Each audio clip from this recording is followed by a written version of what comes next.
করছে, মার সবাই মার মার মার। সরি দাদা, সরি ভুল হয়ে গেছে। অ্যাকচুয়ালি আমরা ঘুরতে এসে আমাদের পার্স চুরি হয়ে গেছে তো, আর ভীষণ জোর খিদে পেয়ে গেছে মনে হয়।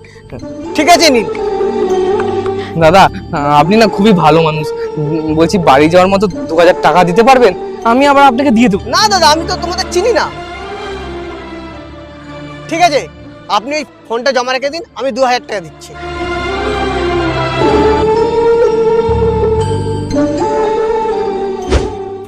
এই তোর দোকানে একটা চুরির মোবাইলের লোকেশন দেখাচ্ছে, কি সব ধান্দা করছিস রে? স্যার আমি তো একজন অসহায় মানুষকে হেল্প করার জন্য এই ফোনটা রেখেছিলাম। না, কিছু মনে হচ্ছে গড়বড় আছে, চ থানা চ। স্যার আমি এইসবের মধ্যে পড়তে যাই না স্যার। স্যার প্লিজ আপনি একটু কিছু নিয়ে এই ব্যাপারটা এখানে ক্লোজ করে দিন। ঠিক আছে, এবার ছেড়ে দিলাম। দেখ তো এদেরকে চিনিস কিনা, নতুন মার্কেটে চোর এসছে। স্যার অলরেডি এরা তো আমার চুনা লাগিয়ে দিয়েছে। এনে পয়সা আর ফোন। আরে তোর জন্য তো ওয়েট করছিলাম।